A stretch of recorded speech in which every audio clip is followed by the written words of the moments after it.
Good morning, everyone, and welcome to Making Room, Pre-Development Questions for Presbyterian Churches in New York City, co-hosted by the Presbytery of New York City and Partners for Faith-Based Affordable Housing and Community Development.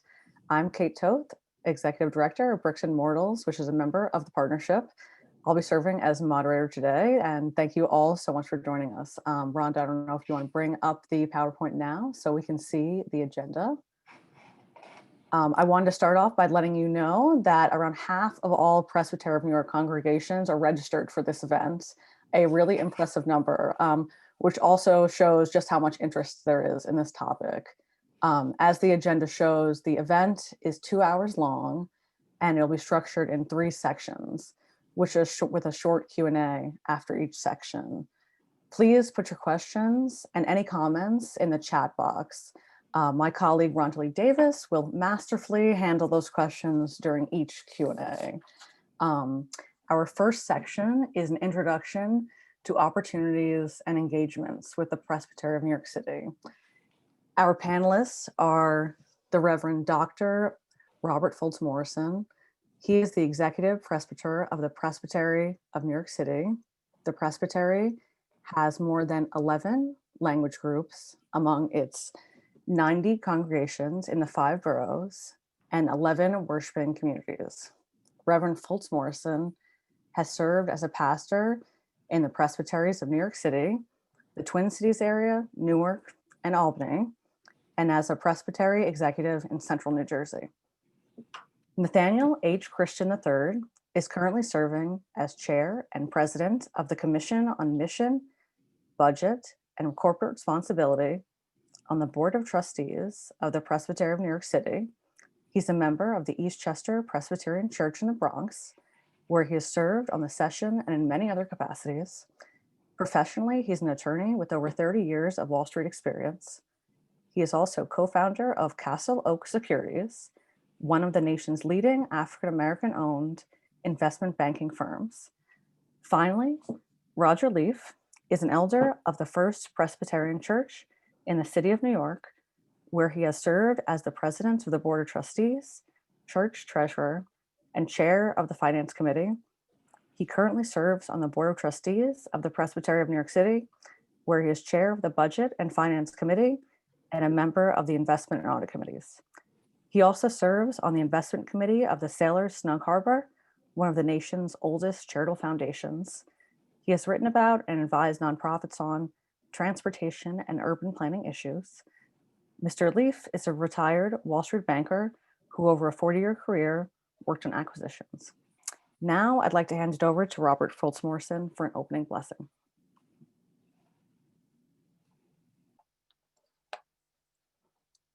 You're on mute, Robert.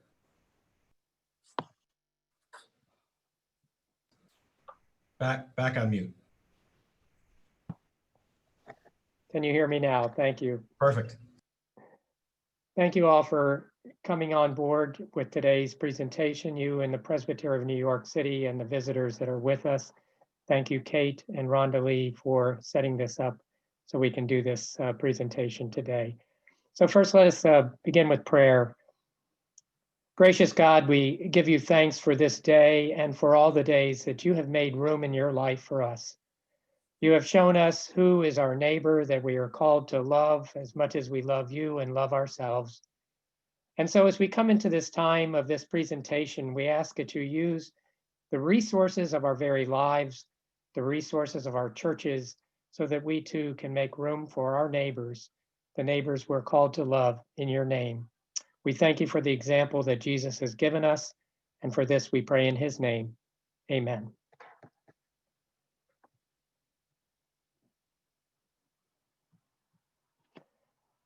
So I'm going to go ahead and begin my presentation today, and I want to thank all of you again for being here. I want to begin by saying long before we had churches or European settlers in this area we now call the city of New York, the Lenape First Nations people lived in this very region. This region provided the Lenape with housing, with food, with places for social gatherings and play. More than 400 years later, people from many nations and regions of the world now occupy this same area, coming for a variety of reasons. And so, like those who first lived in this region, we also seek housing and food, places for employment, social gatherings, sports, the arts, as well as worship. Presbyterians who came first built worships in what's now Queens, New York, more than 350 years ago. Through subsequent centuries, Presbyterians built many more houses of worship, hospitals, schools, and residences for the needs of the people who lived in this city. Today, this is what we look like as the Presbytery of New York City. This is who we are. The New York City Presbytery has 90 churches housed in 87 buildings set aside for worship and ministry.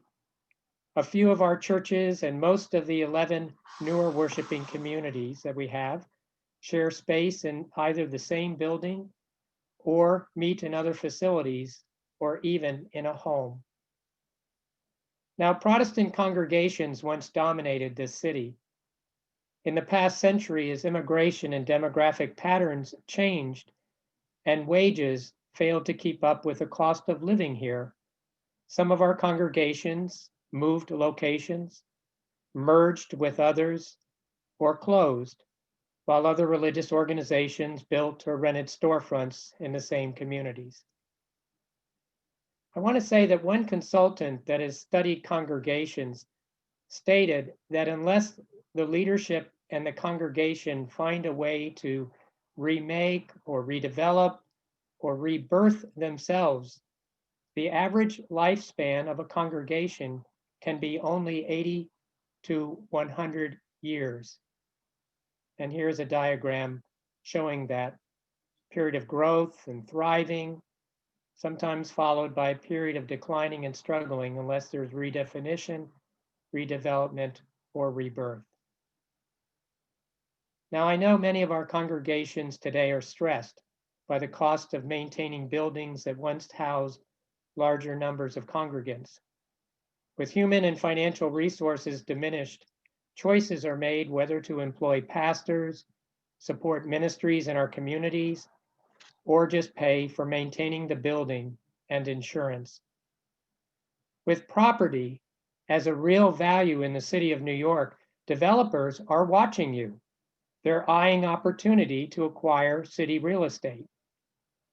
Now, developers may look promising, offering you a bucket full of money, but today's focus is to first begin with your own missional assessment. So let me ask you to consider these questions. What does it mean to be a church today in New York City? What relevance does your congregation have to the community in which you are located? How much church income goes into maintaining the building instead of mission engagement? Alice Mann, who's also another church consultant, identified 3 questions every congregation ought to answer for itself. Who is God? Who are we? Who is our neighbor? Let me say that developers, though, aren't the only ones interested in what you are doing with your property in your community. So are city planners, your neighbors, and entrepreneurial pastors and congregants pondering how can our church be relevant to meeting the spiritual, the physical, and the mental needs of persons in our communities. How can the very buildings that belong to us be used to make room for worship and meeting human needs for housing, food, artistic expression, as well as other social gatherings? I want to share with you some recent examples of what our Presbyterian churches in New York City have done to be relevant to their communities and to the mission that they believed God has called them into. This first slide is the French Evangelical Church, once located in the French Quarter of New York City in the Chelsea neighborhood. Over time, things changed, demographics changed, and the church that had a parish house next to it that once housed single women moving into New York has now become the location of a new market rate condominium development. In the course of that proposal, the developer also renovated the entirety of the church building and also gave them 3 floors in which they could use for their church purposes in exchange for the property that was next door. Another church went a different direction. The Jan Hus Church on the east side has a beautiful building that you all may have been in before, but eventually found that in today's society, the tens of thousands of persons who were coming to them to meet their needs, the building just didn't adequately suit all of their purposes. And so this small congregation, working carefully at pre-development and mission goals, decided to move to a new location. They sold their church to another church and bought a building on First Avenue, rebranded themselves as Avenue Church, New York City, and just this past December, cut the ribbon, opening their Urban Outreach Center, which, as I said before, serves tens of thousands of persons. The St. Albans Presbyterian Church in Queens noted that there was a need for seniors to have housing, knowing that we live a cycle of life where we're not always young, but we age. They bought a piece of property near the church and worked with a developer to put up affordable senior housing, which you can see in this slide today. Likewise, the First Jamaica Presbyterian Church, Queens, had a parking lot, and after surveying the community for what are the needs of the community, they decided that also affordable housing was a pressing need in their neighborhood. They gave up their parking lot and, working with a partner in a partnership relationship, have now built over 170 units of affordable housing, on which the first floor will also become a place for a community health center for the neighborhood. Sometimes churches don't always make it. Sometimes they close. Sometimes buildings become in disrepair, as the Home Street Church did in the Bronx. However, property and churches can still leave legacies in the communities in which they live. So this Bronx Presbyterian Church, working with Bronx Pro developers, built more than 60 units of low-income senior housing, including many units that are sustainable or supportive housing for seniors who had previously been homeless. They have a number of social workers also engaged in that place. This particular building, you may not know, won an architectural award just last year. Sometimes when churches close, they give birth to a new church.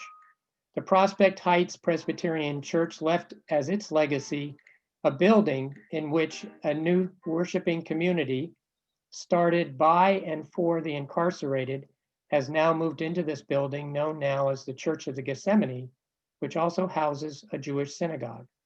In this building, people send cards and visit those who are incarcerated, as well as gather those who are formerly incarcerated together as they re-enter society and help them with that re-entry.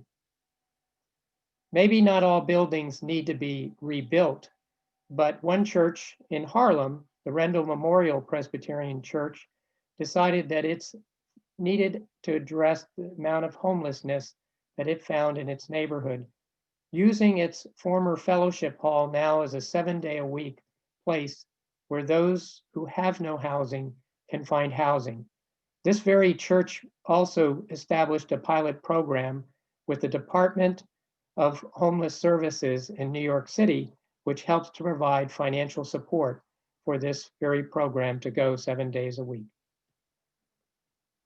When you can't do much with your building, perhaps, or don't have the means, you can always be advocates for things like affordable housing in New York City, and gather with others who also want to advocate for meeting needs in New York, whether they be housing or those who are food insecure having food, or those who maybe are just looking for artistic expression, you can be advocates.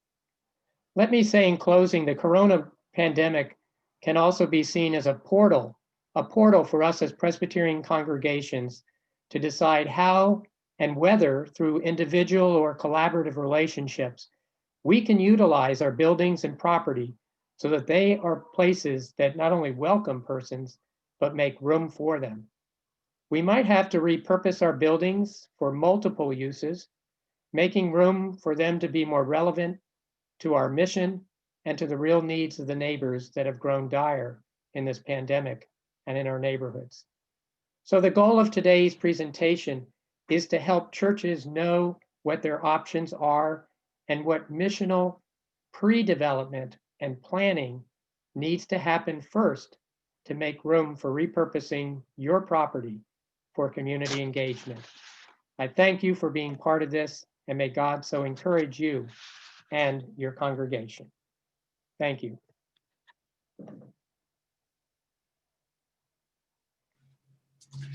Well, as Bob has suggested in his remarks, many congregations find that they're faced with challenges in their property because the cost of maintaining that property is ever rising, and oftentimes the amount of revenue available to support those facilities tends to be shrinking.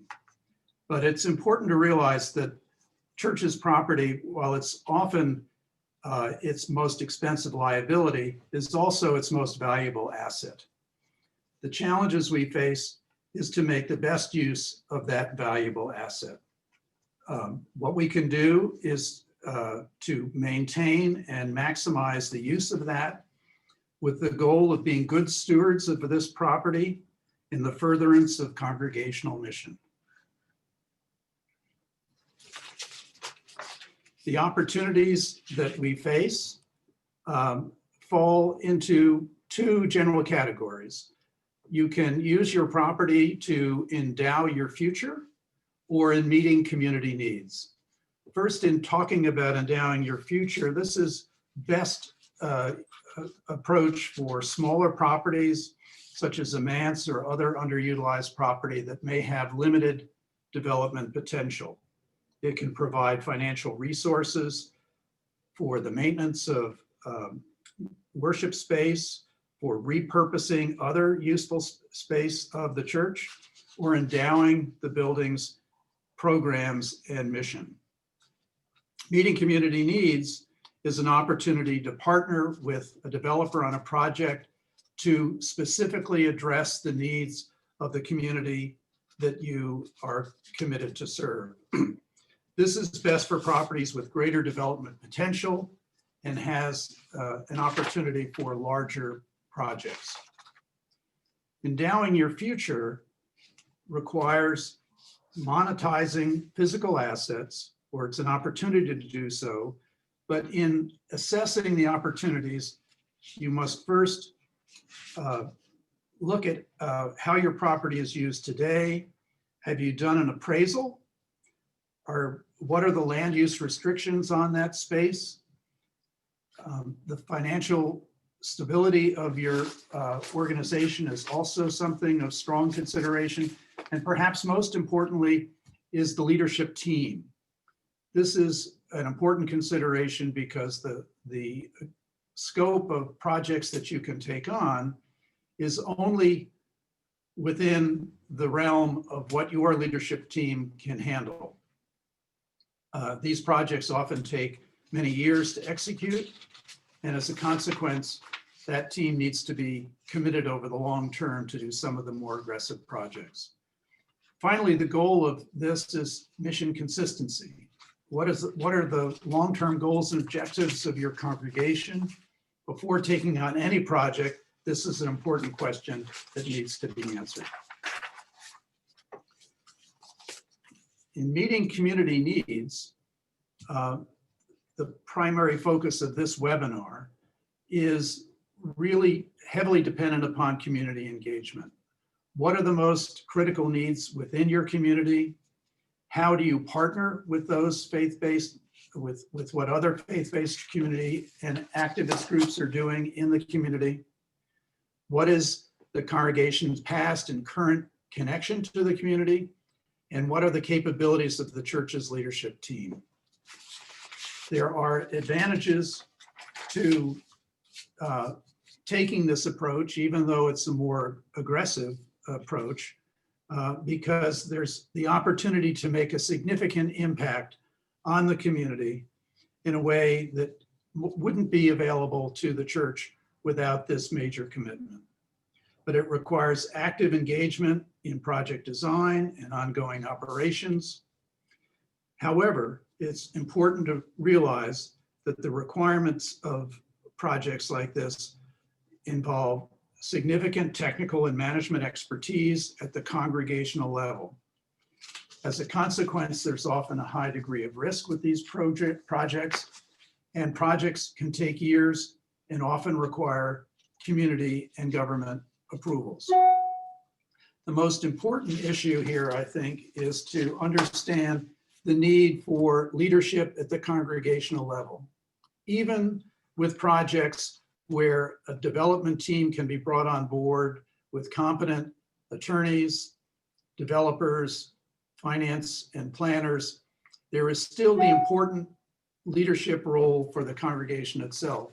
And more than anything else, this needs to drive your decision about what sorts of projects are appropriate for your congregation. So in summary, no matter what path you follow, planning is critical. Understanding the capabilities of your congregation is essential. The leadership team that would move this project forward is paramount to the success, and understanding the level of commitment that's required, even though the opportunities for success can be significant, it's important to understand that these projects can take an enormous amount of time to actually execute and bring to the fruition. Nat Christensen will talk about the steps involved in bringing your team together to make sure that you can be successful in your projects.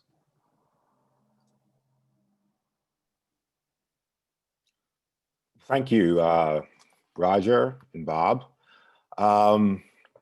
As we begin, I'd just like to tell a little bit of a story I'd once heard that a generation or so before our Lord and Savior Jesus Christ was born, the scholar Hillel was approached by a young man who was frustrated by all the rules and regulations in the Torah that he had to remember. And so he approached the rabbinical scholar and asked him and challenged him to state all of the law standing on one foot. So Hillel lifted one foot and said, "Love the Lord thy God with all thy heart, mind, soul, and strength. Love your neighbor as yourself." Hillel put his foot down, then said, "The rest is commentary. Now go study." So as we deal with the issue of engagement, taking all of the interests of your stakeholders into account, aligning those interests with the church and its mission and its project, that is the key thing. Everything else is basically commentary. When we align the interests of the congregation and the session, the local church, the broader church, i.e. the Presbyterian, when necessary, depending upon the project, the community, and then also keeping those interests aligned with the developers and attorneys and city agencies that may be part of the process, doing that is key to making sure that the process is going to be smooth and without unnecessary entanglements and delays.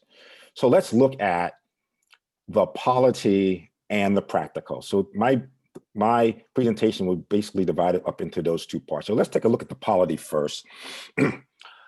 Our book of order in G-1.0101 states that the congregation is the church engaged in the mission of God in its particular context. The triune God gives the congregation all the gifts of the gospel necessary to being the church, and the congregation is the basic form of the church, but it is not of itself a sufficient form of the church. Thus, congregations are bound in communion with one another, united in relationships of accountability and responsibility, contributing their strength to the benefit of the whole, and are called collectively the church. In other words, ours is a polity that recognizes both the particularity of each individual local church, as well as the organic unity of the broader church, which is the body of our Lord and Savior, Jesus Christ. It is in this uniplural context that gave rise to practical applications such as the trust clause, which states that each individual congregation holds, manages, and even develops its property in trust for the benefit of the whole. And this is, in essence, an extension of the organic unity of the church, for we are collectively stronger, collectively wiser, collectively richer, and collectively more able to be the ambassadors of Christ than we are individually. And in light of such, please allow me to remind you of the processes that we collectively adopted in our presbytery to assist individual churches that seek to repurpose or reposition any of their real property. So first and foremost, it is necessary for any such church to review or to update its mission, to ascertain exactly where any project falls within the goals that the church has for itself and its ministry. This review also should be shared with the appropriate committees and commissions of the presbytery. The internal and external examination is a prerequisite of the Board of Trustees to consider approval of any such project. In addition, the Board of Trustees recently set forth other needed approvals. And although the language set forth in our December 2020 report speaks of sales of property, the same set of approvals would be needed for any repurposing or repositioning of a church's real property. In its December 2020 recent report to the Presbytery, the Commission on Mission, Budget, and Corporate Responsibility reminded the Presbytery that, and I quote, "A congregation shall not mortgage or otherwise encumber any of its real property, and it shall not acquire any real property subject to an encumbrance without the written permission of the presbytery transmitted to the session of the congregation, as set forth in Book of Orders, Section G-4.0206A. Board of Trustees should be consulted if a congregation is considering any sale, purchase, lease, or construction related to such congregation's property. And any sale of church property, including but not limited to the church's manse, cannot be effected without the following steps being taken. A, the church's trustees, if any, must approve the sale.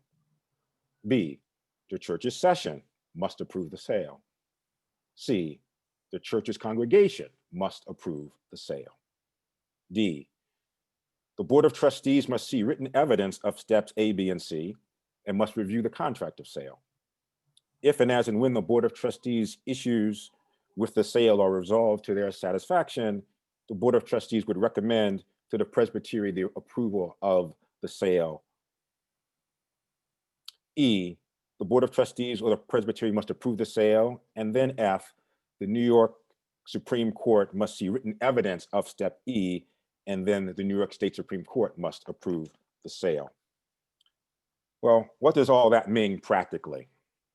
Well, in the first instance, it means that the local church should identify amongst its members those that can lead the church in any such project. And those chosen may or may not be members of the session, but they need to have very strong organizational, communication, and business-related skills, as well as the time to commit to managing an undertaking that will take years to complete in terms of construction, and maybe even more years in terms of managing. So I can't emphasize that enough, because the ability to manage the process and keep all parties well informed of progress throughout the process is very key. The leadership must be able to manage the issues and to keep information flowing between attorneys, developers, the congregation, and the Board of Trustees. And the Board of Trustees should be informed of the church's plans as soon as practicable when they are formulated. Presumably, this would be after the church's mission review that it undertakes, which review results in a determination by the local church that repurposing at least some of its real property is essential to that mission. And as the church confers with the Committee on Congregational Ministry and Nurture and the Commission on Ministry of the Presbytery regarding its mission, the Board of Trustees should be made aware of its general development plans. And as the church chooses its attorney advisors and its developers and the agency advisors and so forth, the trustees may be able to be a resource of information and even potential third-party advisors, because the trustees bring individual and collective experience to the table, and we are always willing to help. In addition, by being transparent with the Board of Trustees sooner than later, the approval process outlined above would be greatly facilitated and policy-related delays would be minimized. And so with respect to dealing with attorneys and developers and outside parties, always make sure that you are dealing with and that they are dealing and working for you and not working for one another. So for instance, make sure that attorneys have no connection with the developers and vice versa, so that they're working for you and not for one another. And it's important that your highest and best good in any proposed transaction is also theirs. There should always be an alignment of interests. And as there is and should always be between the individual church and the broader church and organic unity, so should there always be a transactional unity between the church and its advisors. So in summary, choose strong leadership, because the leadership chosen will determine the ultimate trajectory of the transaction. The mission review, of course, is vital, and doing so will help the church to formulate what is its highest and best use of its resources, including its real property. Making sure that you obtain the necessary approvals and keeping all the necessary constituents informed will definitely ease that process. And in the management of outside advisors, make sure that their interests are aligned with the church's interests at all times. Thank you very much.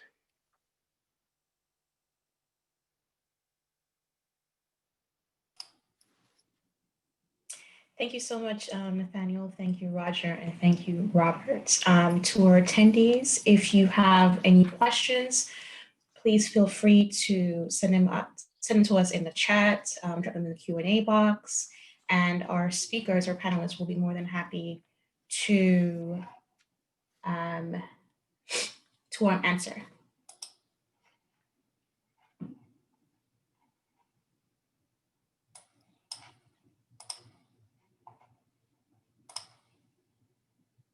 We have one person who has raised their hand. So Mr. Reyes, please go ahead. You are get the opportunity to speak.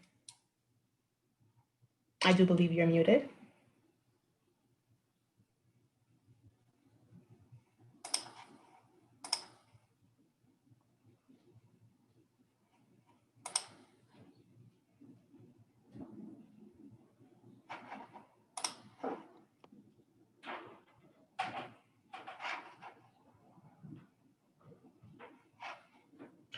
So we do have one question.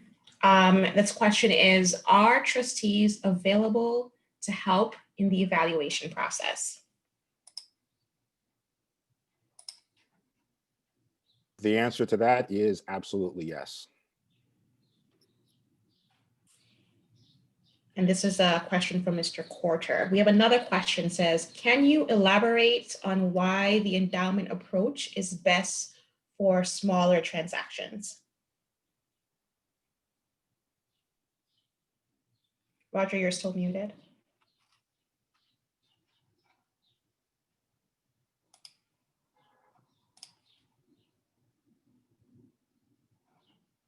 The endowment approach is often best when there is not the talent and resources within the congregation to take on a more comprehensive project.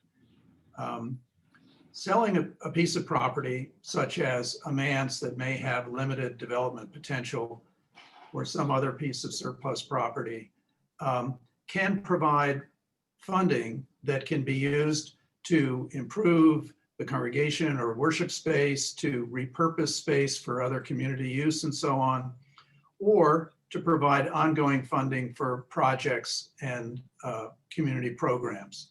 So it is, there's more than one way to skin the cat here. One is active engagement on a specific program going forward. The other is to set aside funds that can be used for a range of other programs. The endowment approach is simpler from the standpoint of the amount of talent, expertise, and leadership you need at the community level, and more flexible in terms of how those proceeds can be used for mission. If you don't have a piece of property available that has significant development potential, this may be the only approach that's available to you.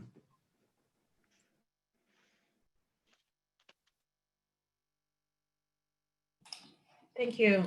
So there's one other question that is, can any of the panelists provide names of developers that can help a congregation determine a feasibility project? And that's an apt question that I feel that the speakers in the next portion of this webinar might also be able to shed some light on. So we will hold that one for a little bit. I will concur with you, Rhonda. We will get to that. Thank you.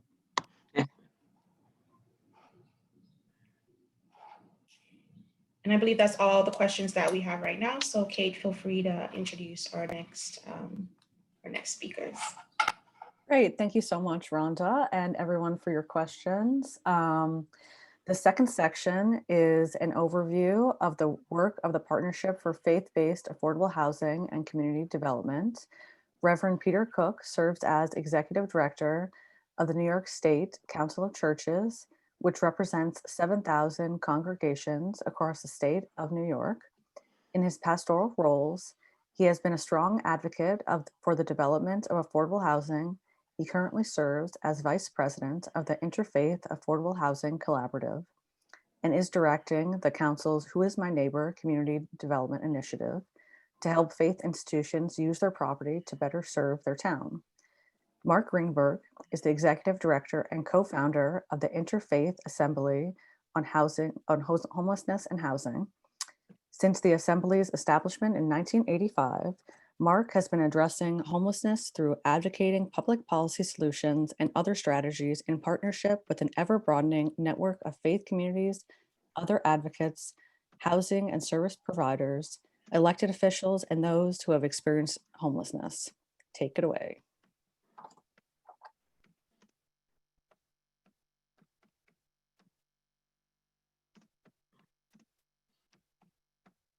Thank you, Kate, and good morning, everyone. First, let me say how pleased I am to be with all of you, and I will be presenting a little more information about the partnership a little later in my remarks, but I want to begin just looking at why we're here and the great need that we are here talking about addressing. So some of these statistics may be familiar with many of you, but just to make them clear, we now have around 60,000 homeless individuals in New York City, probably over 85,000 in New York State. There are also, of the 1 million rent stabilized apartments in New York with 2.5 million renters, about 44% of the households are rent burdened, meaning they're paying over 30% of their income in rent. And 25% of those households, maybe 250,000 households, are severely rent burdened, meaning that they're paying more than 50% of their income in rent, which means that these folks are very, very close to becoming homeless themselves. In addition to that, of those 60,000 homeless individuals, those are their families, are often costing us $8,000 a month or more to keep them in a hotel. And for individuals, our cost is about $35,000 a year to keep them in a shelter. And as I like to say, keeping people in shelters rather than homes is like keeping them on their knees instead of helping them get back on their feet. And we're here to help people get back on their feet. Now, why are we here today? Why are we talking to congregations about this? Because the potential for congregations to create affordable housing is tremendous. A study in Brooklyn by the Director of Land Use determined that 26,000 units of housing could be produced on faith property in Brooklyn alone without removing or modifying any of the existing buildings. So we have a tremendous capacity to do good. Also, developing affordable housing on faith property not only serves the community, but it can help stabilize congregations. Now, we had a meeting with folks at HPD a number of years ago, and it became very clear to us that in terms of developing affordable housing, two crucial early elements are property and support for pre-development. Property is what the faith community can bring to the table. Pre-development expertise and resources is not often what the faith community can bring to the table. But we have an opportunity by exploring the possibility of developing affordable housing on faith property to stabilize our congregations, to find new ways of living out the church's mission in response to and as part of the evolving neighborhood. So affordable housing is clearly a challenge, but as we see, it is greatly needed and worth the effort. Now, even under the optimum circumstances, building affordable housing is a considerable challenge in New York City, New York State. And a particular part of the challenge is that, as we know, building market rate housing is much more profitable in the narrow sense. It is not profitable in the broader sense of serving those most in need. But to benefit the community, it's important that the congregation is very clear and consistent with its values, but also with its potential. To make housing viable presents key challenges, which is why it's important that all possible means are brought to this effort to see if affordable housing can be done. As we say, it's said that God doesn't make any more property. God is making property, but much slower than our time frame. So, but we do have property that God has given us, and I think we're required to use that to God's benefit and to the benefit of God's people. But to have the best chance of building affordable housing, we have to be very clear about our mission and very clear about the options we have to maximize our property, sustain our ministry, and to work with our community. Now, a key factor in a successful effort to build affordable housing is consistent leadership. The fact is that housing projects can take years. And so if you're starting a project and you're in transition, you're already faced with a challenge. But in addition to consistent and strong leadership, the project that is undertaken must be consistent with the church's mission, must be clear, but also must be broadly supported by the membership and must engage the presbytery in very early stages in an ongoing way. And,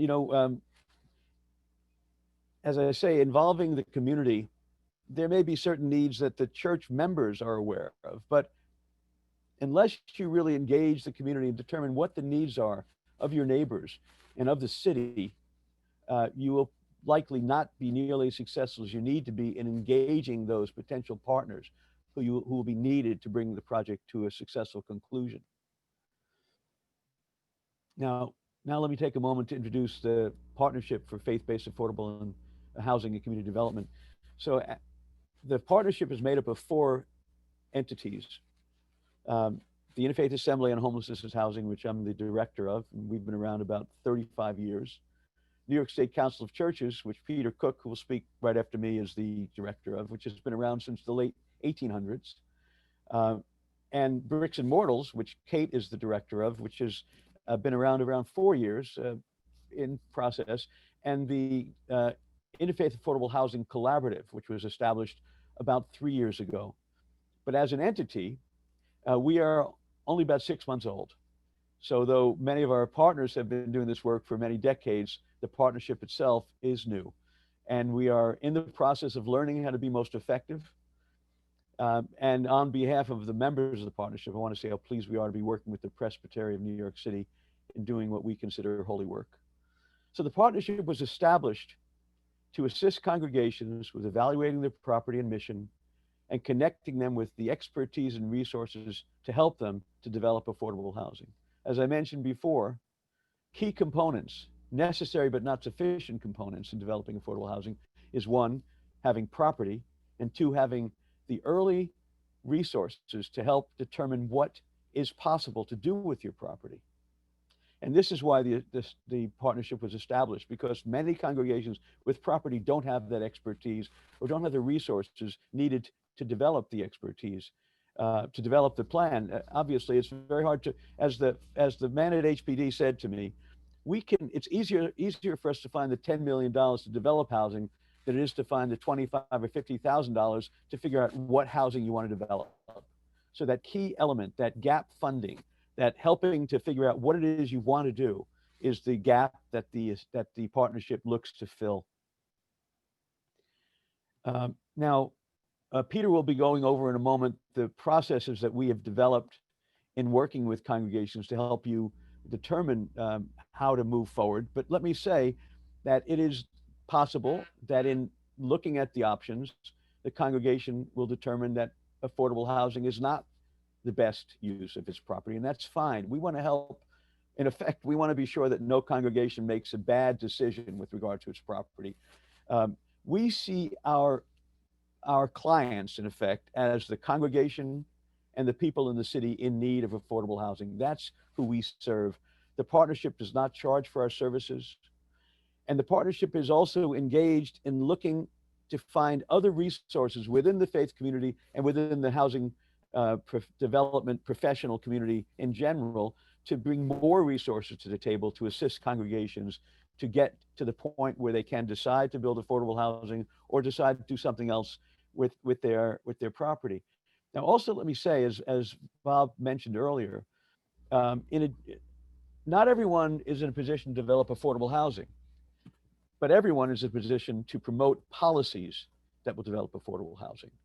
So Peter Cook and I particularly, and the rest of the partnership, will work to identify policies that we feel will serve the needs of those who need affordable housing, those who are homeless, those at risk of homelessness, and we will promote those policies to our partners. And certainly the partnership will do that with the Presbytery, as we do, and with every other group we work with. But in addition to that, we're also in conversation with elected and public officials to take a look at what policies are missing at the city and state level, and to try to see if that those policies can be modified to make development of affordable housing on faith property easier. Now, the fact is, this is not an easy thing to do. We're looking to make it easier by bringing all the stakeholders together. And we look to you, those who are with us today, and the rest of our partners among the faith community and within the housing development community to help make this easier. The fact is, we have a tremendous need for affordable housing. The faith community has a tremendous capacity to be part of that solution. And we're here to see to it that we maximize that capacity to serve God's people. There's no reason that homelessness needs to exist except as a result of a crisis. 60,000 homeless people in New York City is unacceptable. And as a community of faith, we can do something about that. And I'm really happy that you've joined us so we can talk about how we can do that. And now I'm going to introduce my colleague, Peter Cook, who will walk us through some of the nuts and bolts of how the partnership is proposing to do that. And let me say, again, this is a work in progress. We are looking to learn from our time with you today, and we welcome your suggestions and your resources and your engagement. So thank you very much.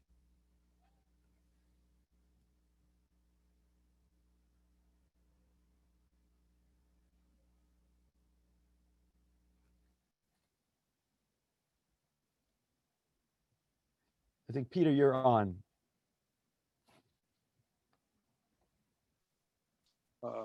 Thanks, Mark. Mark's really been a leader in the city of New York for many years to advocate for homeless people, and it's great to work with him in partnership. I am Peter Cook. I'm the executive director of the New York State Council of Churches, which, as Mark said, has been around since the late 19th century, and we're really pleased to work with our partners in the Presbyterian Church who have been with us from the very beginning. And this whole process might well relate to the missional work of Presbyterian Church around Matthew 25, which focuses on addressing poverty, racism, and congregational revitalization.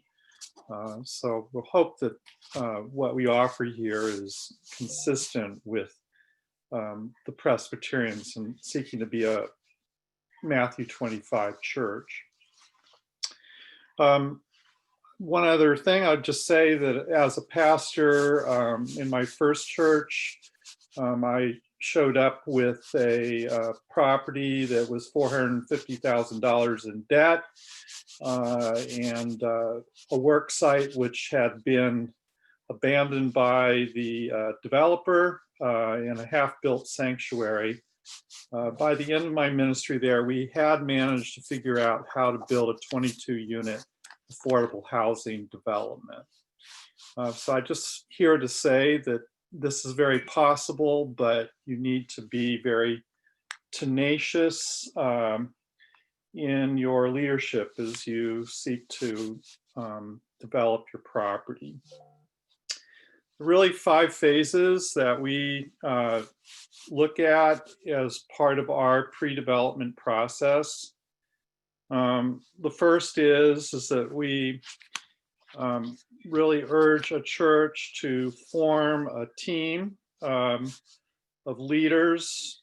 It includes the pastor or another point person and 3 or 4 lay leaders who are really committed to seeing the process through. It takes a lot of time and tenacity. It also takes leadership that is very aware of the congregational and presbytery processes and is committed, as Nathaniel said, to keeping everybody informed. Part of what that team will do is fill out a pre-development survey, which the partnership has prepared, and that will help you in assessing your church's congregation's mission, encouraging you to talk with your community and assess your property. And it's at this phase very early on that it would really be a good time to start a conversation with the trustees of the presbytery. At the end of phase 1, a decision is made as to whether the congregation, in consultation with the trustees, is ready to draft a scope or a mini grant proposal, if you will, to get pre-development money and or services to help the congregation gather more information about their property that they will eventually need to prepare a request for proposals or a request for qualifications.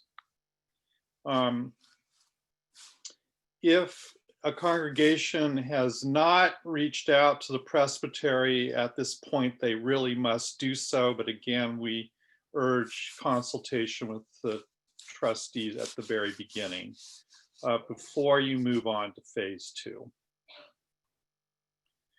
In the second phase, the session or its appointed team prepares a scope of work. It's a mini grant proposal to secure funds to perform that work.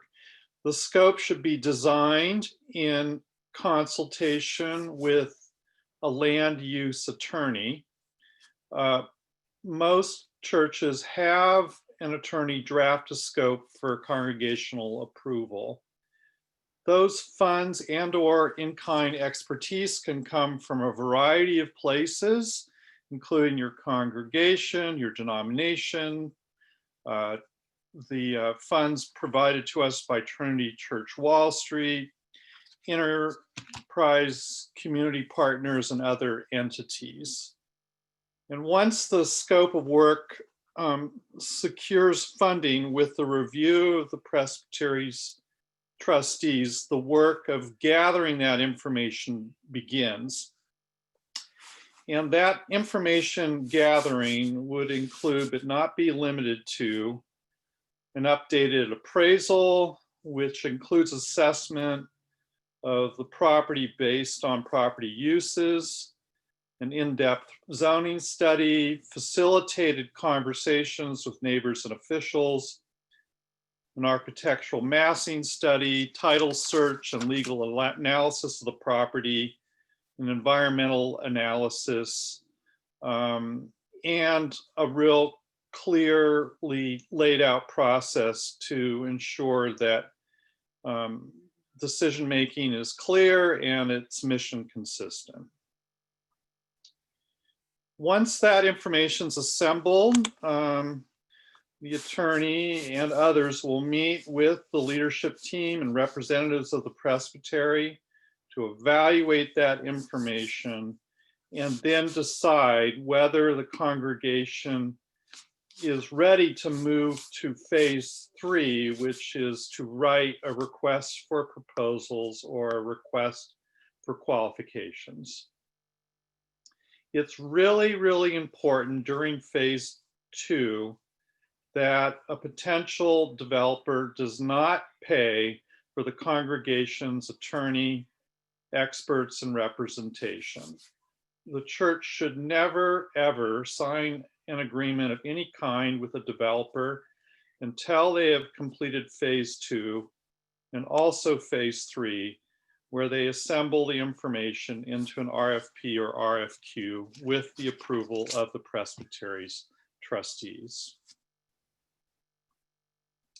In phase 3, the congregational team, in collaboration with the trustees and the attorney, assembles the information they've gathered to prepare a request for proposals. This is a fully baked proposal on which potential developers can bid, or to prepare a request for qualifications where the congregational team engages a developer a little sooner to ask them to assume more pre-development costs, but agrees to afford both parties the decision about whether they'll enter into a binding contract. In phase 4, the session and congregation, in conjunction with the Presbytery and with the help of their attorney, solicits bids from developers and negotiates a development agreement after preparing an RFQ or RFP.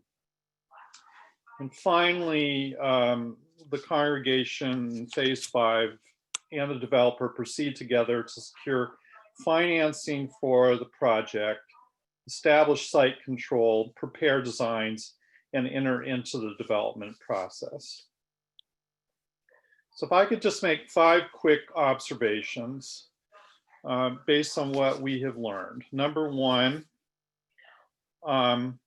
churches without a lot of money can often be excellent candidates for development if they have significant land or a building asset.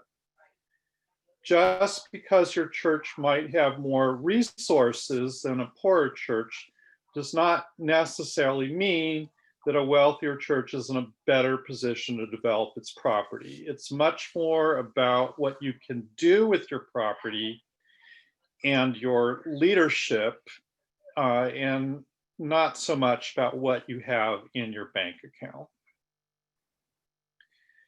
Second, you really need to gather a small team with clear authorization from a decision-making body, the session in your church and the presbytery, to manage the development process. Please understand your church's bylaws, what's in the Presbyterian Book of Order, and follow them. And really be transparent in your decision-making, and do not rush the process. This will help avoid leaders or people who might try to abuse the process. If you're clear and transparent, it's much harder for leaders who don't have the best interests of the church to operate. Don't sign anything, 3, with a developer until you have an attorney which represents you and the approval of the presbytery's trustees, and only when you and the church are ready to prepare an RFP and RFQ should you start talking with the developers. So somebody had asked about how to engage developers or what list of developers might be there. There are developers out there who are excellent. There are some who are not so excellent, but even the excellent ones are really not very effective unless you've done this preparatory work. You really need to understand your interests first. Number 4, do pay attention to your mission. Remember that your church's members are not just who is in your building, but really your members in the best sense are the people in your neighborhood and community who need to be served. And so we really need you to think about how you are serving your community, and that should be a central question for your mission as a church. And finally, we urge churches not to be fortresses and instead not be afraid of their neighbors and city officials. Instead, talk to them, go out and listen to them, even use some of your pre-development dollars to help you have a structured neighborhood inquiry so that you're sure that your development is mission consistent. Thanks.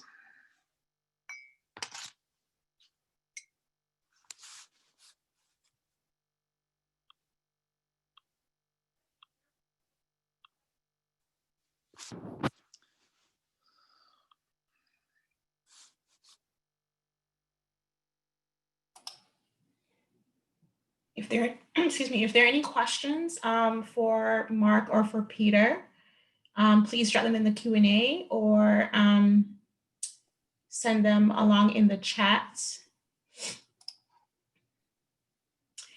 Someone has asked, any input on roles of community boards? The role of community boards, you said? Yes. Yeah. I mean, I just think that part of your pre-development process is really getting clear about who you need to consult early on in the process, and that probably includes a community board. I think that each congregation might have a unique mix of city bodies that they need to consult with based on what they're seeking to do with the property. Some of those consultations are in common and some might be a little different, but I think Jessica in the next round is going to talk a little bit more about that.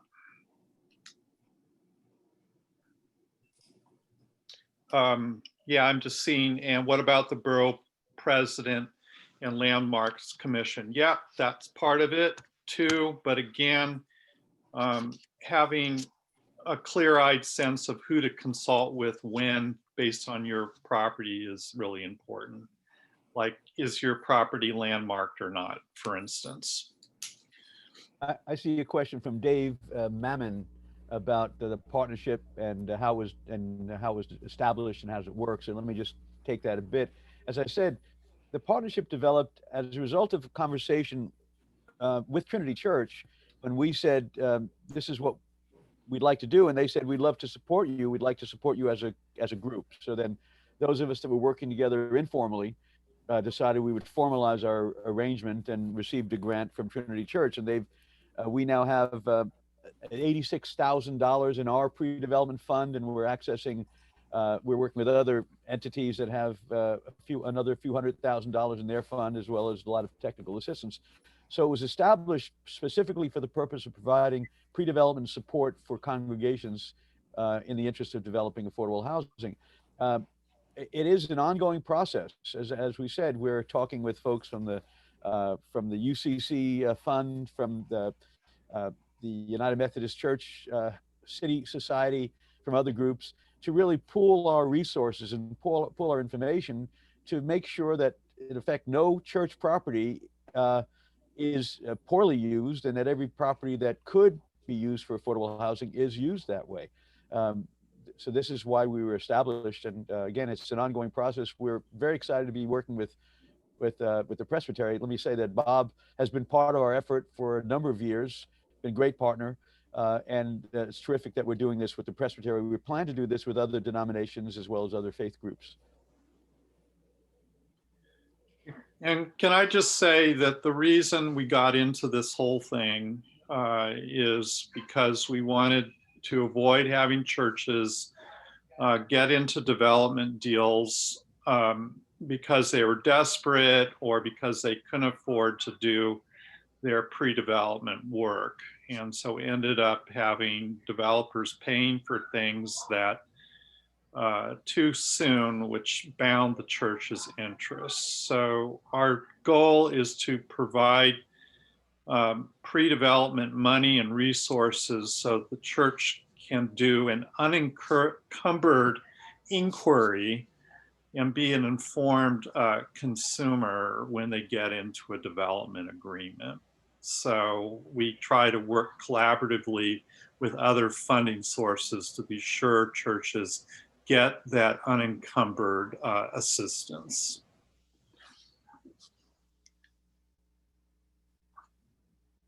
Thank you, Peter.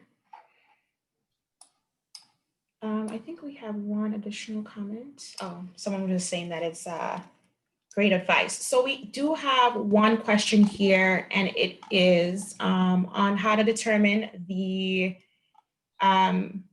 rental rates for a organization that's using your property. So I would just like to, if you guys would like to talk about how one might engage experts around something like that, a land use expert, a real estate expert. But I also know that this person, I know you submitted this question quite a while ago, to let you know that our panelists who are coming up next will be very able to answer that question for you. So do you want us to answer that specifically now, Rhonda, or you want us? If you'd like to answer it now, Jason, that's fine. Sure.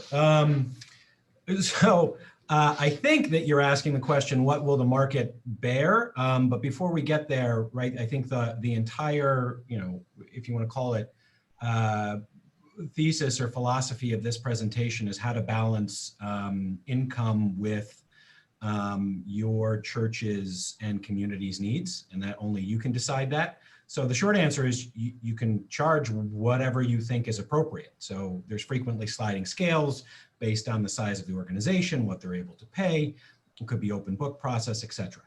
That can be complicated, and so that depends on a lot of things. If you want to know essentially what the market will value, really you could get an appraisal, but you would have to pay for that, and it's probably overkill. Most brokers will provide you what is called an opinion of value, and they will essentially tell you what the range is of rents for properties similar to yours, price per square foot. And then you can use that at least as a starting point. Brokers typically do that because they want your business, and then if you use a broker, you get they are paid a commission, a percentage based on the rent. If you have an existing tenant, I don't think that you want to pay a broker, but some brokers, particularly for a church, will provide that opinion of value just because it's something good to do and to get goodwill, and hopefully it'll lead to future value or business for them.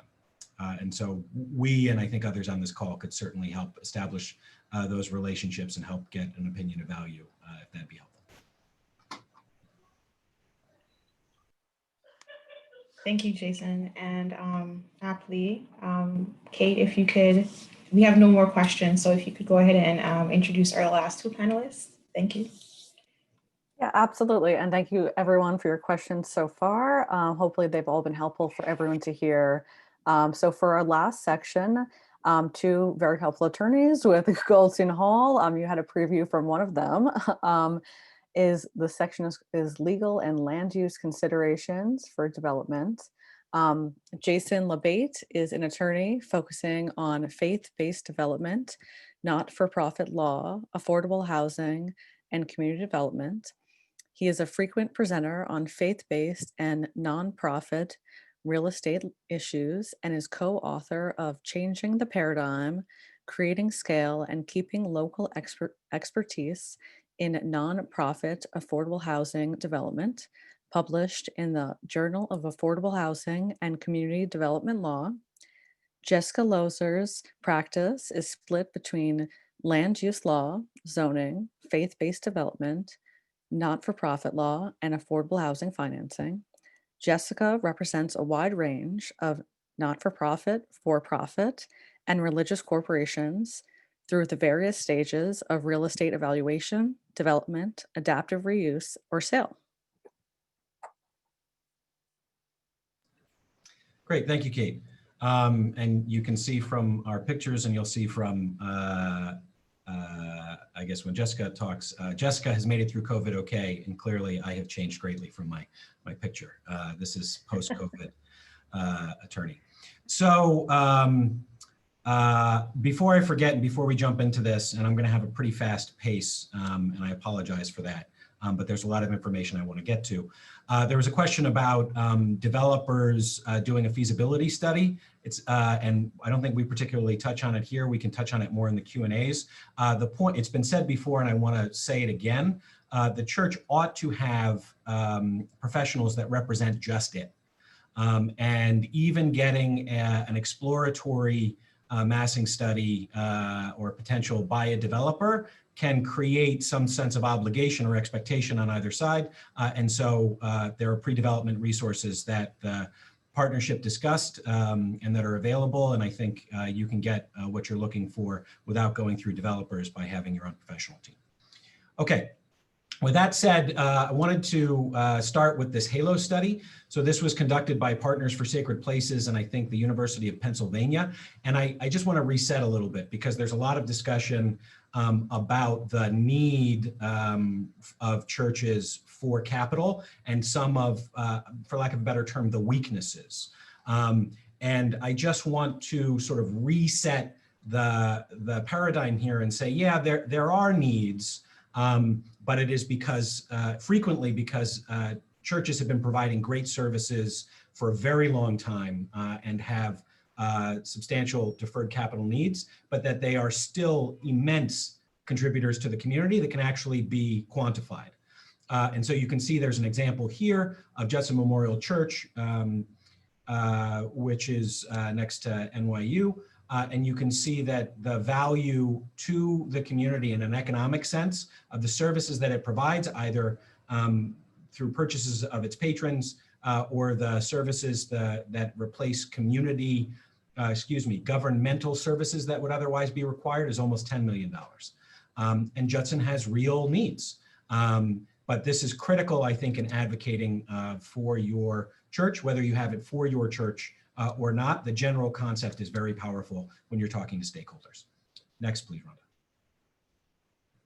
So these are our steps to maximization. I'm not going to go through them all now. They pretty much echo in a slightly different form, but really echo what has been said already by all of the previous speakers.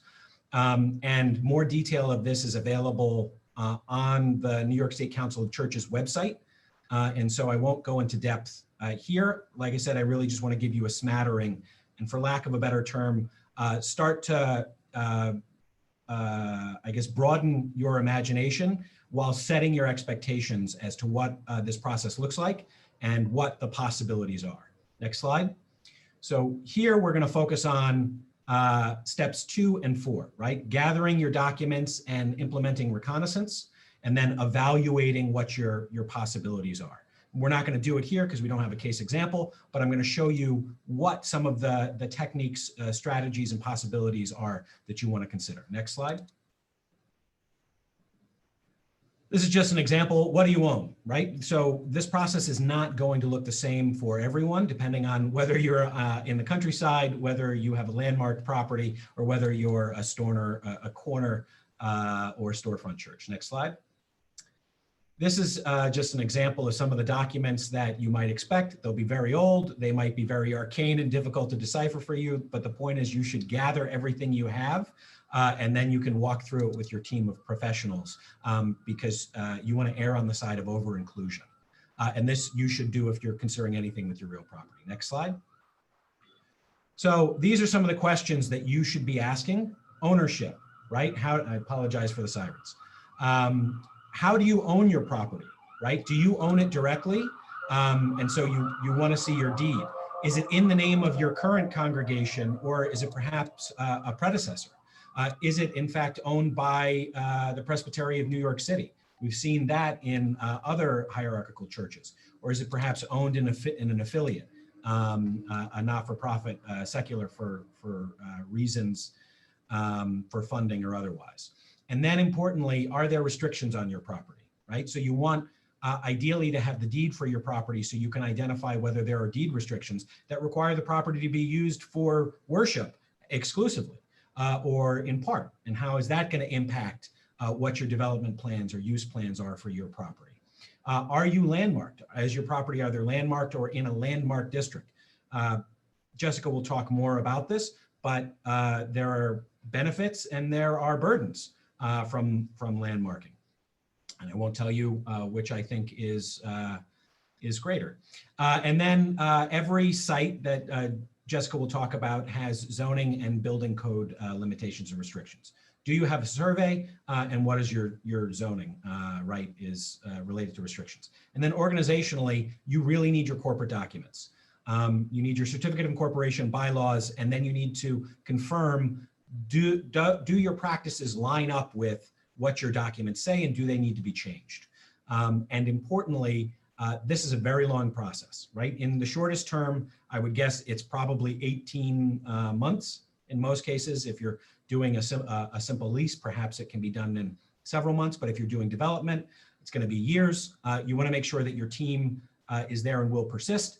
We've engaged in many projects, or at least a few projects, where the priest has left the project midway through, and that can be fatal. Next slide. I'm not going to go into depth on this, but this was discussed before, that you need approvals on any real property transaction, a sale, a mortgage, or any lease that is 5 years or exceeding 5 years.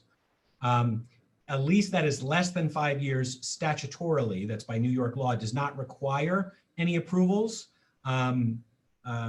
Roger, Nathan, and Robert can opine on this, I think, in the Q&A. My suggestion is that you at least inform the trustees of leases that you're entering into that are less than 5 years, so you can benefit yourself of their counsel and advice. Next slide.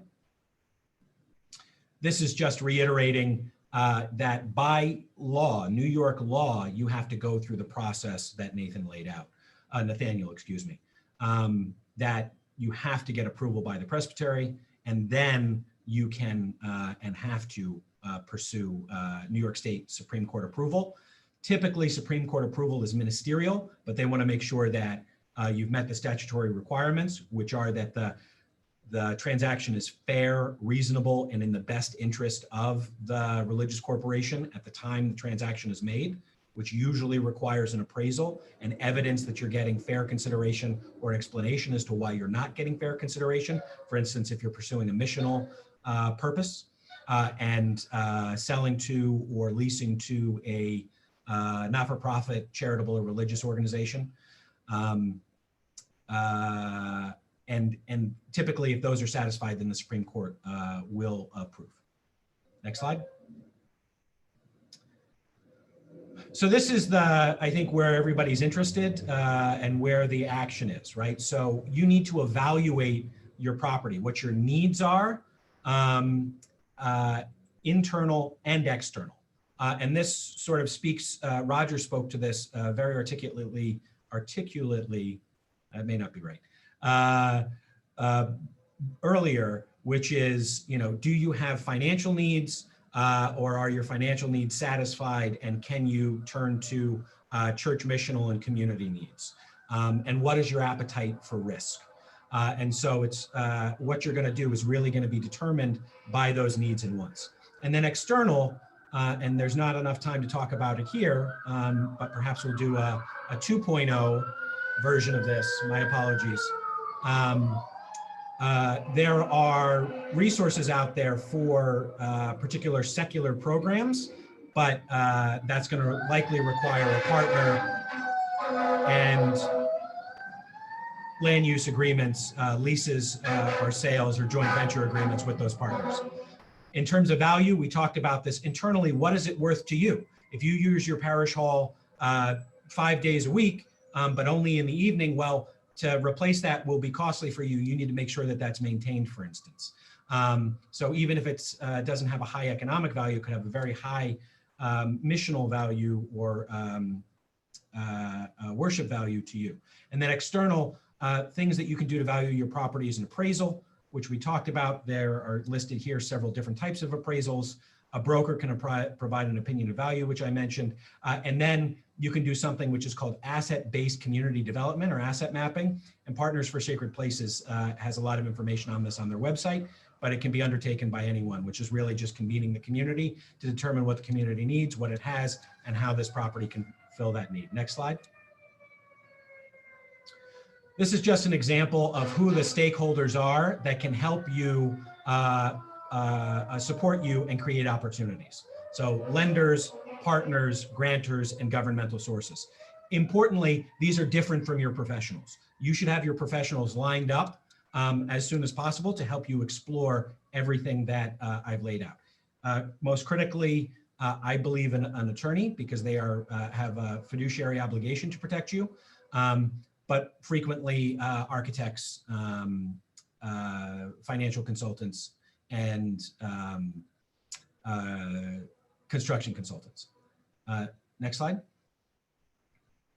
So here is the meat of my presentation that I'll try to get through in the next 5 minutes, which is to sort of open your mind, which is how to build or develop. And here are some legal structures that can be appropriate, that can maintain your existence on a site while pursuing mission or extracting value, and then what to build and some examples of that. Next slide.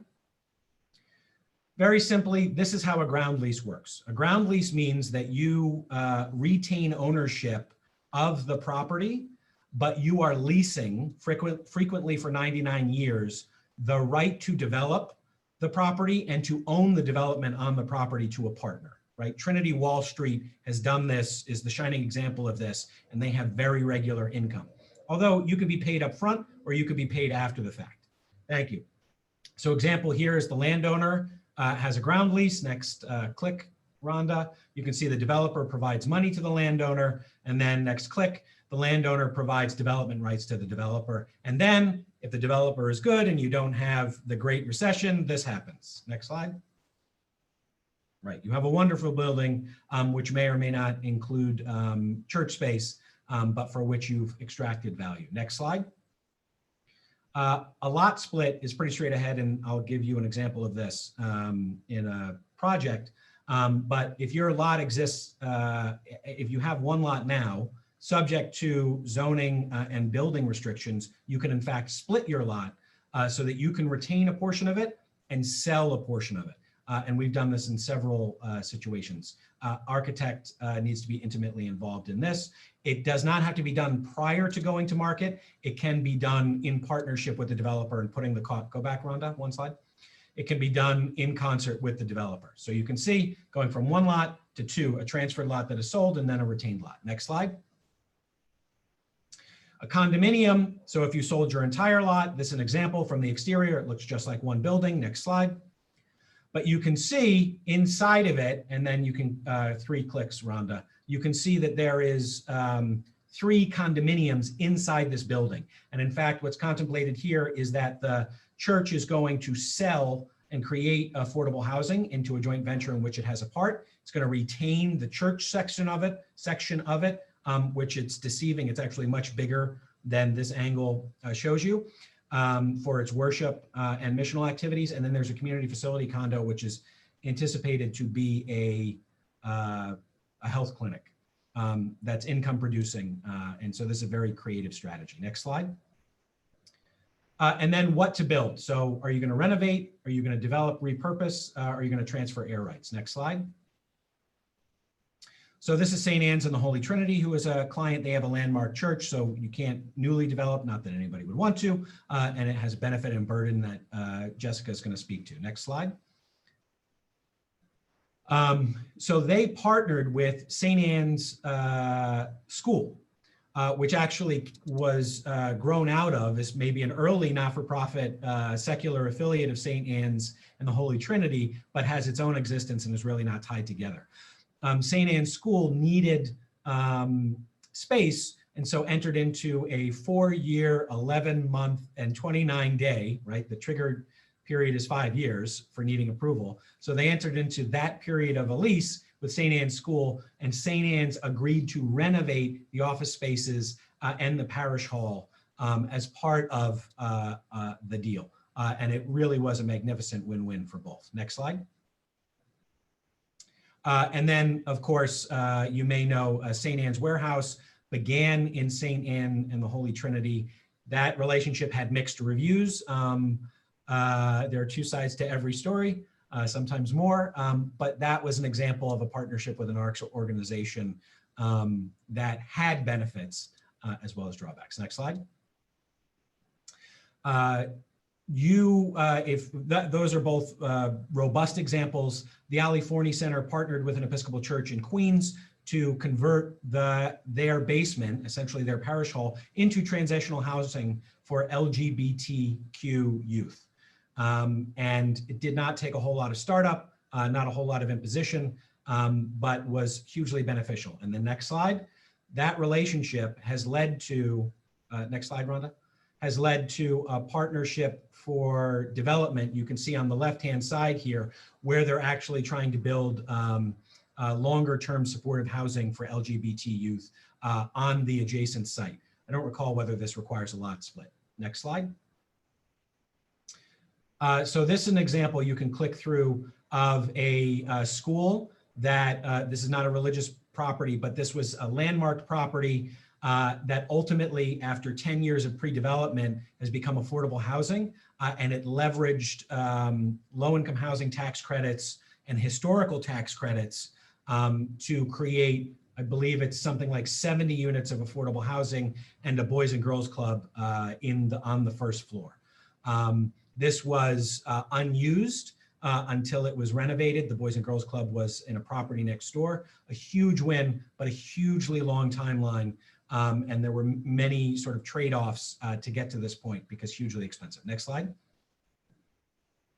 And then this is a development of old to new. I think this is my last, and then I'm handing it over to Jessica. Sorry to cut in your time, Jessica. So this is St. Martin's, St. Stephen's St. Martin's in Brooklyn.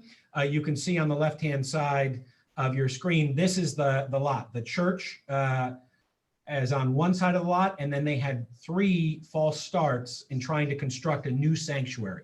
They raised the funding themselves and prayed that the balance of the funding would materialize. Not only did it not materialize, but the general contractor left with their proceeds not having finished their work.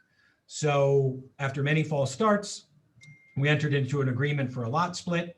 And then you can see here in the center picture, the church retained where the church is, its sanctuary, sold the balance of the property. Fortunately, they could not afford to have affordable housing and have funds sufficient for their sanctuary. So this is market rate housing, but they have a brand new sanctuary parish hall doing important worship and missional work, as you can see here.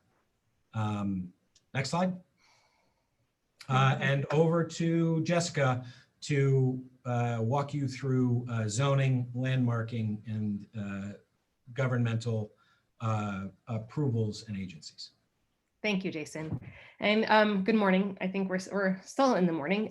They definitely saved the most dense piece of the presentation for last. So I hope you have a shot of coffee from your home office and we're ready to lock into zoning.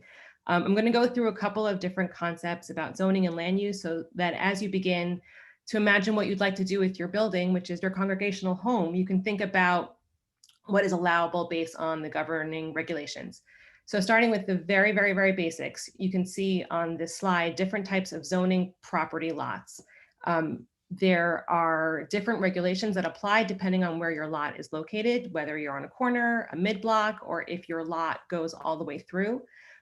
You can see in the bottom left-hand side a typical zoning schematic about what uses are allowed on a typical street. In this example, it's an R7A district, and we'll go through in a minute what that means. As Jason mentioned before, these are all of these regulations are governed by zoning lots. Each tile here, each green square is its own zoning lot. You can have tax lots that are the same boundaries as your zoning lot or separate, and we'll get into a minute how that's relevant to development. Next slide, please. So depending on which zoning district your church is located in, that will dictate how much bulk you can build on your lot. And if you think about it intrinsically, it should match what you see generally in the city.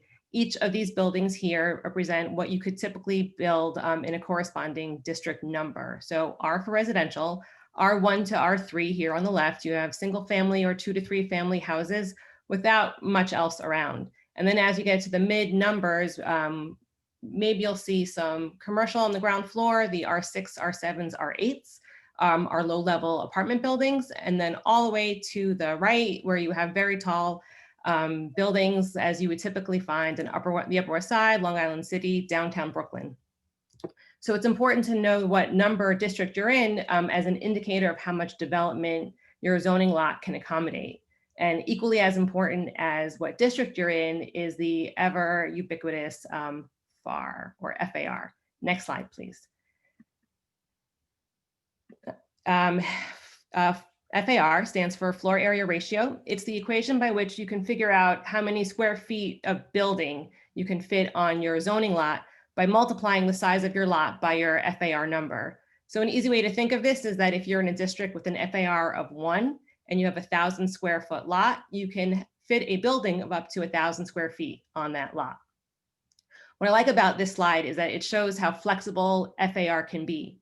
There are other rules that architects have to be mindful of, but in these 3 diagrams showing 3 very different buildings, they each have the same floor area. What is different is how it's distributed on the zoning lot. The building on the left is a building that is low and spread out. It's good for houses of worship. It's a good layout for factories. And on the other side of the continuum, you have a much narrower and higher building that would probably be better suited for an apartment building. There are a lot of zoning concepts to understand, and when you're beginning the conversation about development, the term FAR is thrown around a lot in conjunction with air rights, and so I want to go through that concept next. Next slide, please.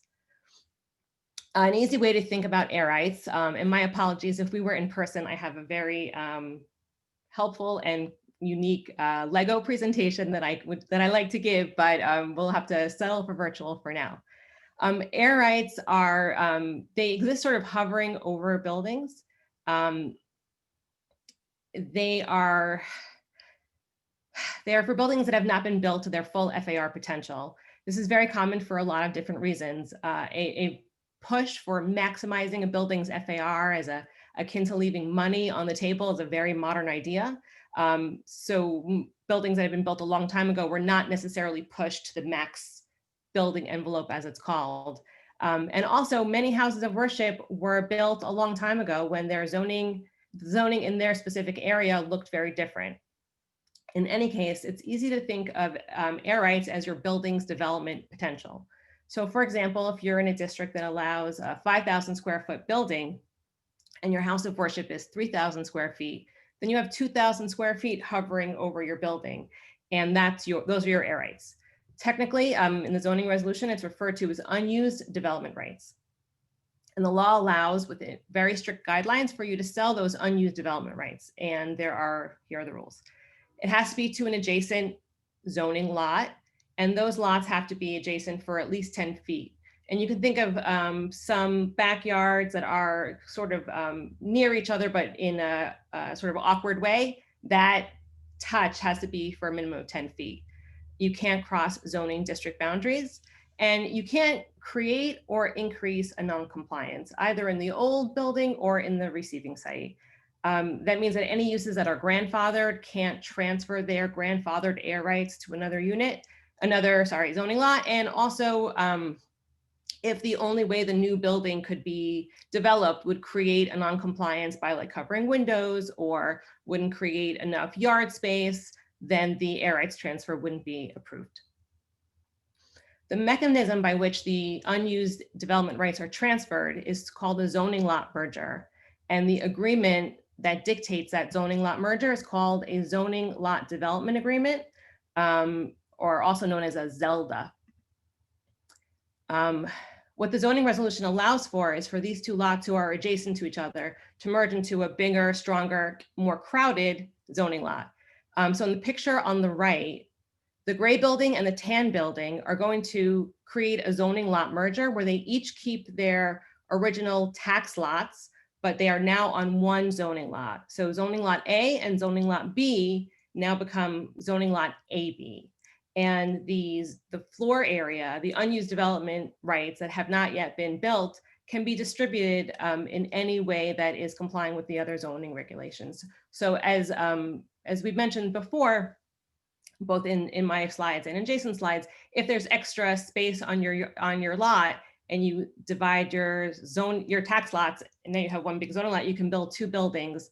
And how it is distributed is not governed by law. It is governed by the private agreement called the ZELDA. And I just wanted to make sure I don't forget anything else about ZELDAs. The ZELDA is recorded against both properties, and it stipulates how many square feet are going to be transferred from lot A to lot B and how many square feet remain on each lot. ZELDA is also a place where if there are any easements that are required for either building or any property rights that exist in perpetuity as an agreement between the two property owners, that would be memorialized in the ZELDA. The zoning law creates a special opportunity for buildings that are landmarked when it comes to air rights. In most cases, as I mentioned, a building can only transfer its air rights to an adjacent neighbor. And as you can see on the building on the left, those air rights are going across the street. So a little exciting for us zoning nerds. Next slide, please. So the question is, for landmark churches, is the Landmarks Preservation Commission your friend or your foe? It's a very good question, and I think the answer depends. Next slide, please. So the opportunity to transfer air rights either across the street or across the district boundary line vastly expands the number of potential receiving sites that a landmark property can transfer its air rights to. And I want to walk you through a transfer that Jason and I were lucky enough to work on. This photo is in downtown Brooklyn. The red box is a parish in the Episcopal Diocese of Long Island, St. Luke, St. Matthew, and the blue box in sort of hovering in the ether is a development site where the air rights are going to go to. Next slide, please.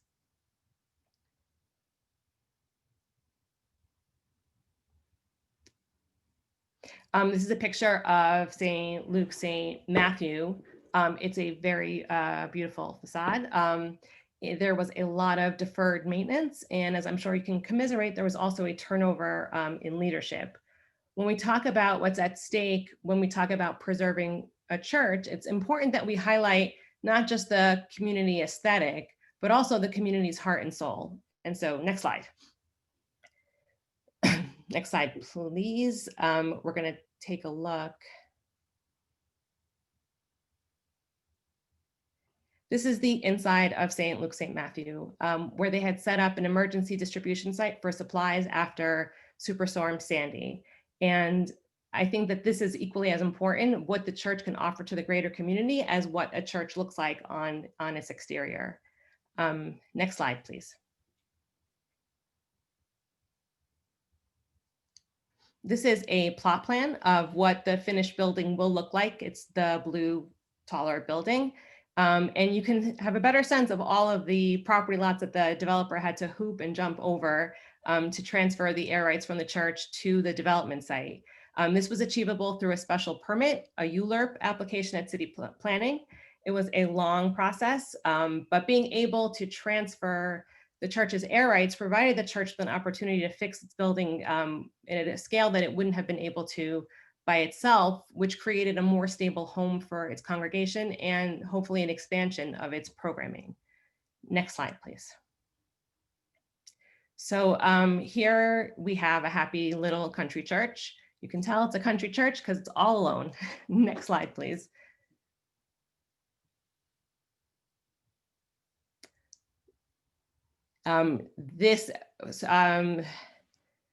You'll see how we move from a religious property in New York City and all the different agencies that have governing regulations over a church. So I wanted to go through some of the agencies that you might have heard of or might be familiar with, just to clarify what their level of jurisdiction is. This is the oath, the Office of Hearings. It is the adjudication department for the Department of Buildings. Next click, please. This is New York City Housing Preservation Development. Should you want to develop a building with affordable housing component, HPD is the agency that has created programs through which you can apply for tax breaks and oversee the entire process of developing affordable housing. Next click, please.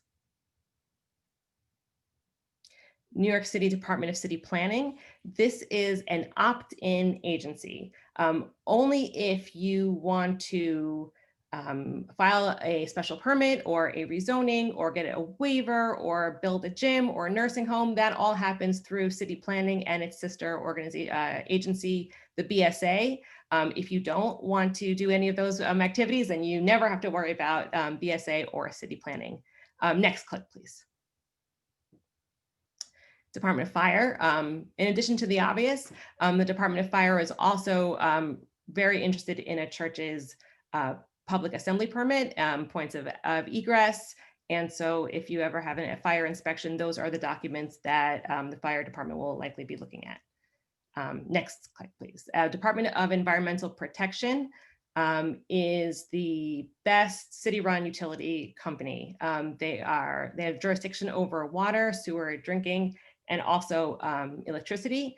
If you need an environmental study on a zoning lot, or if God forbid there's a spill or a different environmental calamity, all of that cleanup will happen through the Department of Environmental Protection. Next slide, please. Department of Transportation is another agency that has jurisdiction over properties, certain aspects, but I think it really extends to the sidewalk and streets. If you have an egress or any easement over your lot from the Department of Transportation with respect to street widening, it's very common to see that on deeds on older streets. And next click. We have one more, I think. Department of Buildings, the big one. Department of Buildings is the record keeper and part inspector for all buildings in New York City. They are, if we could go back one, please. They are interested in certificate of occupancies and public assembly permits. They do a lot of investigatory work in new construction, from zoning determinations and construction plan approvals. If you get, as I mentioned earlier, if you get a violation from the Department of Buildings, it gets adjudicated through oath, or what was used to be known as ECB. And so it's important that those are connected but separate agencies. Not listed here, but I do want to touch on very quickly is number one, because it was asked before, is the community board. There's no one answer about community boards, but I would strongly suggest developing, no pun intended, a relationship with your local community board. I've seen a lot of church deals in particular become unnecessarily complicated because of a lack of clear communication with the greater community of the good work that's happening inside the church and the church's needs from the community. There are only a limited amount of transactions for which you'd be required to go to the community board, but they are an important asset and an important voice for the greater community. And a strong relationship with the community board can only be to a church's benefit. And Landmarks is not on this church because clearly that on this panel, because that church is obviously not landmarked. But I did want to spend a couple of moments talking about landmarks. Hopefully, if you are a landmark church, that you know that you're a landmark church. If you're not, you can look up your property listing on the Landmarks website. It's a very easy, interactive website, and it can tell you a lot of information about your property lot if it's under Landmarks jurisdiction. The Landmarks Commission has jurisdiction over the exterior of landmark buildings and landmark buildings in landmark districts. The exterior and anything that can be seen from a public thoroughfare, which is a fancy word for sidewalk. It is unlikely, though not impossible, for an interior of a church to be landmarked.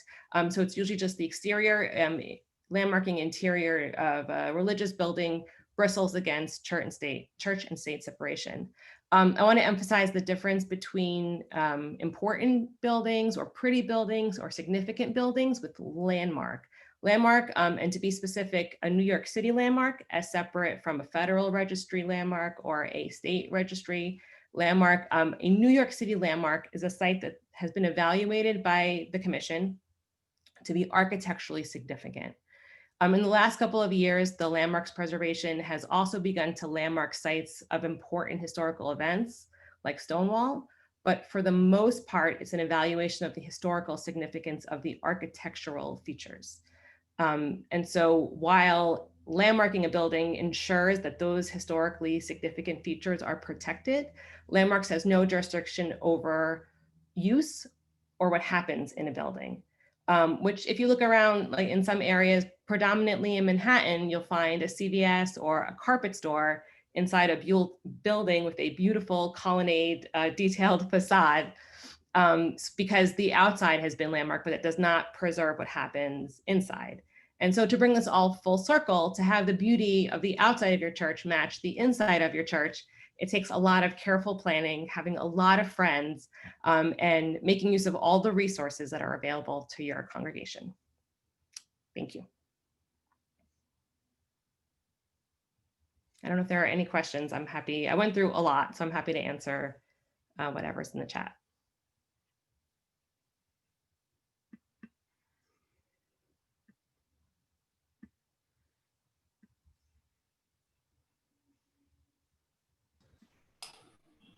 And I'll step in, and there's a disclaimer that applies to the legal section, and while we're waiting for questions, and everyone else can decide if it applies to them, but none of this is advice.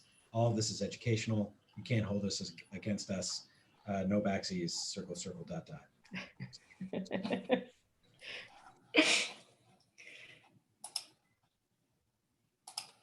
So I do not see any questions in the chat. I know that Jason, you were answering them while we were presenting. So I think thank you so much for doing that. All of the questions have been answered. We have 10 minutes left in our presentation, and I will pass this over to Kate for concluding thoughts, essentially. All right, great. Thank you so much. So as we just have a few minutes left, if any of the panelists want to offer their concluding thoughts on this or any final advice or thoughts to round this out, I would welcome that now. If we want to go in the order that you presented, starting with the presbytery, that would be wonderful. Do any of you three have any final thoughts on this? You can take it away. This is Robert Foltz Morrison. Just want to thank all of our presenters today for the different aspects by which they talked about this. Working with our churches and working with our trustees, there's an incredible lot of detail that often isn't always known. And I appreciate this presentation because it's laid out ways to go forward and a lot of the detail that needs to be attended to well before we get into the projects that we've done. But I also want to thank Jason at the beginning, because a lot of our churches do have what's called a halo effect. And this is not an attempt just to say that churches don't have value and let's just get rid of them, because we recognize if we take a church out of a community, some of the ways that it has served that community disappear.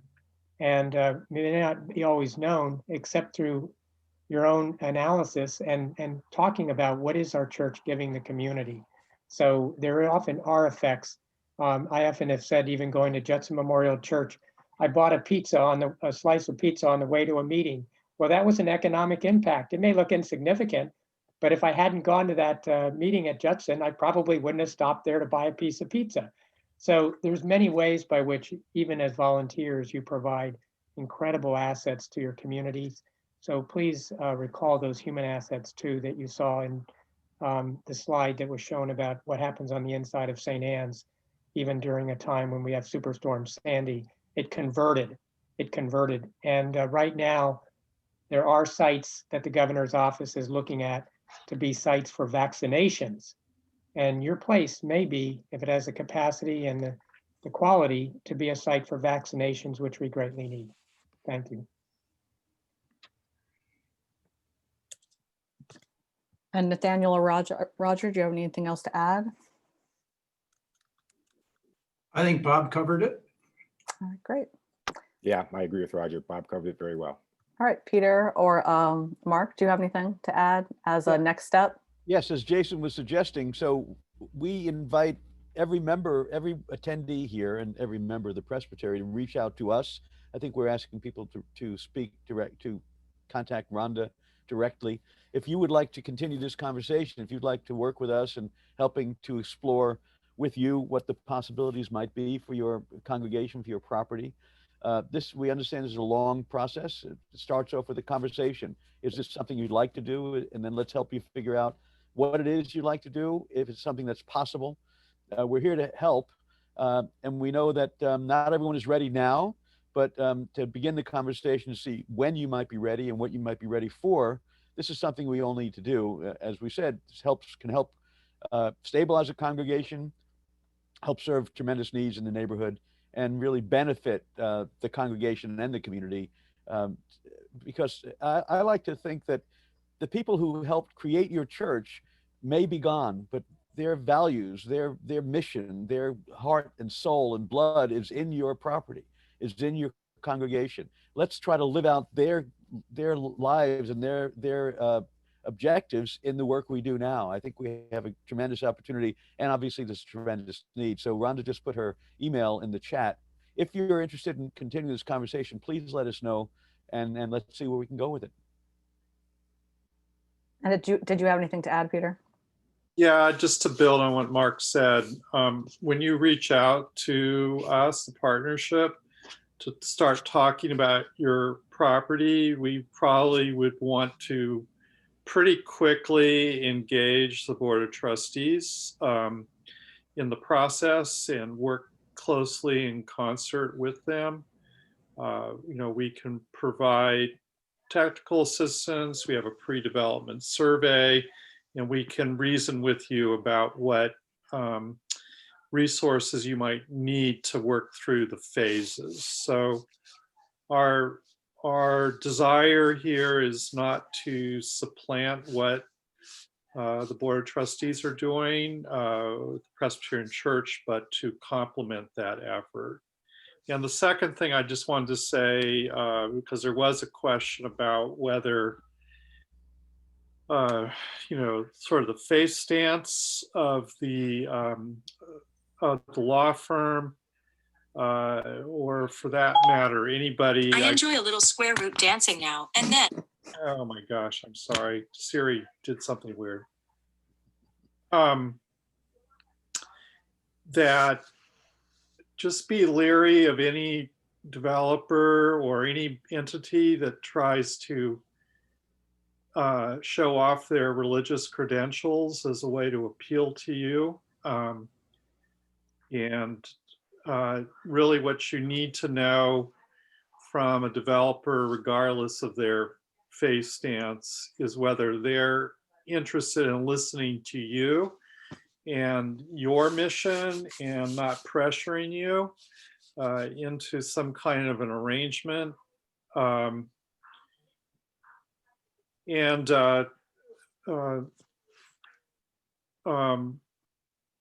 then finally, it just really helps if your church is clear about what your mission is. That will be position you to be much more able to work with experts, regardless of whether they have a faith stance. It's really about the ethics that they show in helping you to advance your mission. Great. And 10 seconds for Jason and Jessica if you want to add anything, either or both of you. It's never too early to start, right? And it is frequently too late. We've seen lots of churches and sanctuaries decide last minute that they need help and they need to do something with their property and not have many options. So I encourage you all to reach out to the resources that have been provided today. Thanks. Jessica? Yeah, I would just, the last 30 seconds, add that there's a lot of free information out there, particularly with zoning and development programs available through HPD. There's a lot of useful information on all of the city government, city agencies websites that I had mentioned earlier, city planning, landmarks, HPD, and don't be afraid to ask questions. Ask as many questions as you can to as many elected officials and other leaders in your community to help guide the conversation. Fantastic. As we mentioned, we'll be sending out this whole presentation, and Rhonda just dropped all her emails in the chat, and our contact information is also in the presentation too. So thank you all so much for joining us today. We hope you all found it very useful. Please be in contact with any members of the partnership or the presbytery to continue the conversation and discuss next steps. And if you have any follow-up questions, thank you again for joining us and stay safe.